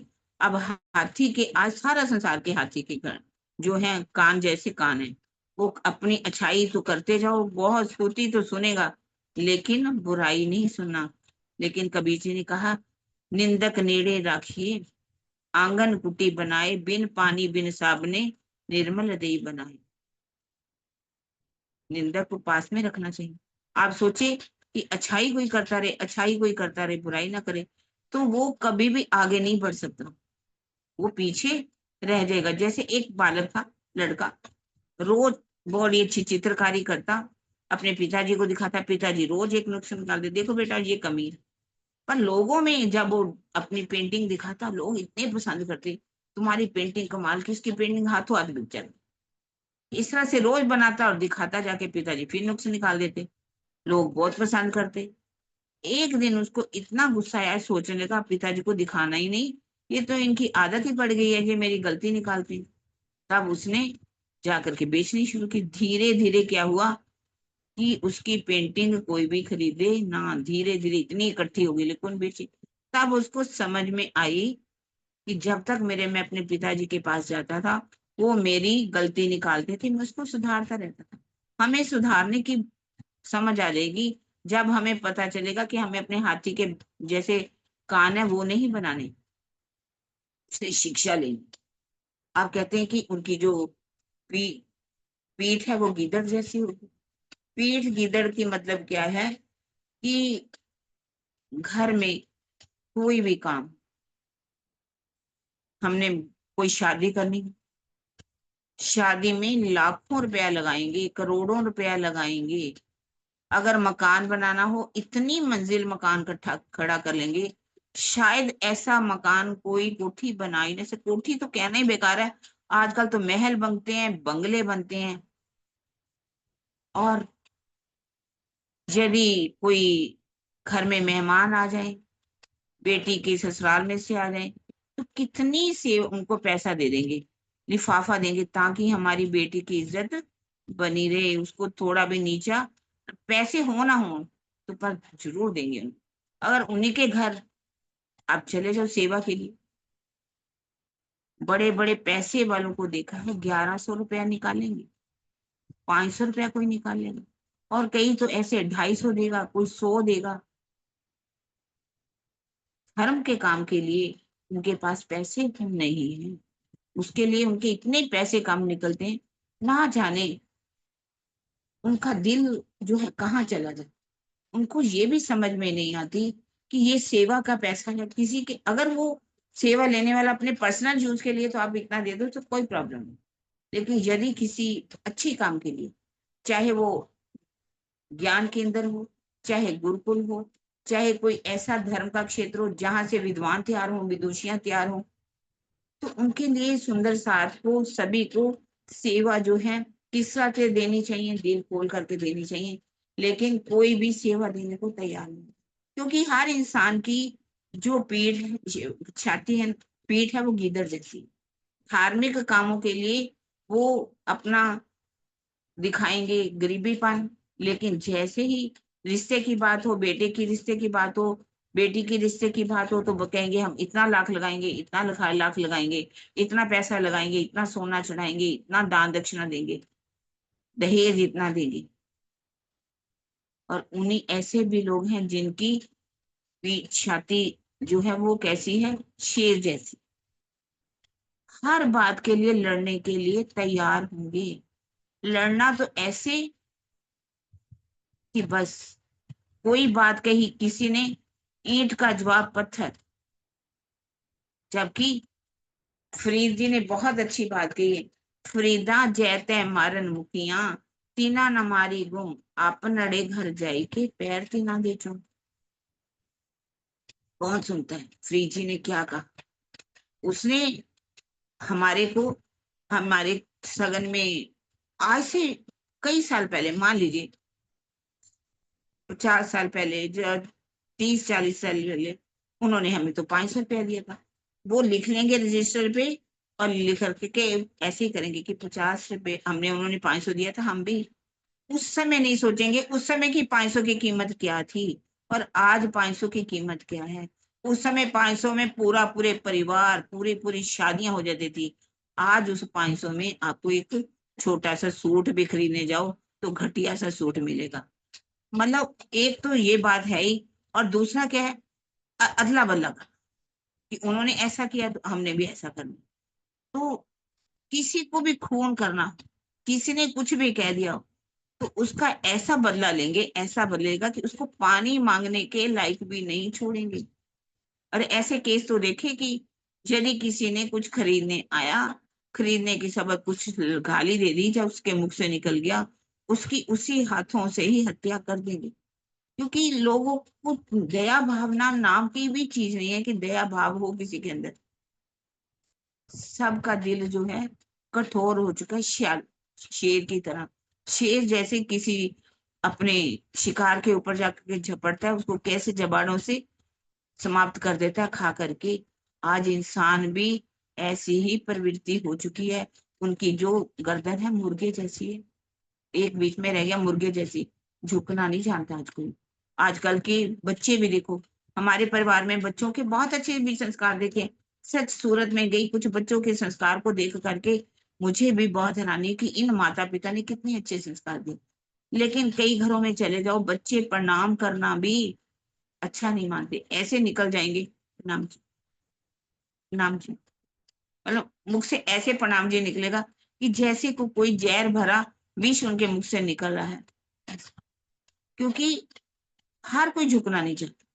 जैसे कि मुर्गा भोजन के लिए भी, दाने के लिए ऐसे झुकेगा और सिर ऊपर करके उसी तरह से पचाएगा। झुकना किसी को पसंद नहीं। यदि हम कहते हैं कि झुक जाएं किसी के आगे, तो हमारे लड़ाई झगड़े वैर विरोध सब समाप्त हो सकते हैं, हम प्यार से रह सकते हैं।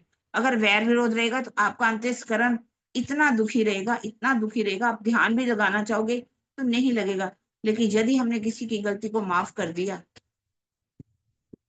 तो हमारा भी अंदर शांत, उनका भी शांत। झुकने से ही, यदि झुकने से हमारा परिवार बचता हो, हमारा समाज बचता हो, तो हमें झुक जाना चाहिए। तो इस तरह से 7 ये क़यामत के निशान हैं जो तैयार किए गए। अब कैसे ये नलवे तैयार करके उनके औरंगजेब बादशाह के जो राज दरबारी हैं उनके पास पहुंचाए जाएंगे, कैसे 12 मोमिनों की आएगी, 12 मोमिन कैसे अपनी कुर्बानी देंगे, कैसे जा करके औरंगजेब बादशाह के दरबार में जाएंगे। पहले नंदलाल घड़ियाल जी के पास जाएंगे, और भी बहुत सी बीच में बीतक है, और उनको सुनेंगे, 12 मोमिनों को सुनेंगे।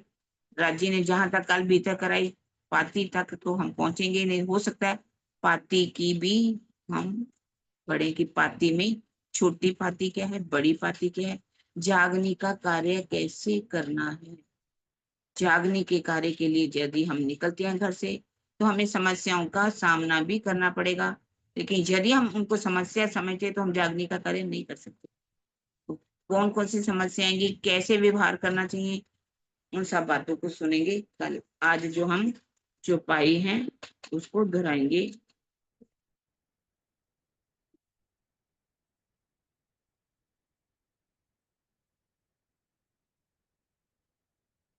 इन भांत की हकीकत ए होए हाक दीन इस्लाम, इन सेती काफिर फिरे रखे रबानी कलाम, लिखे रबानी कलाम।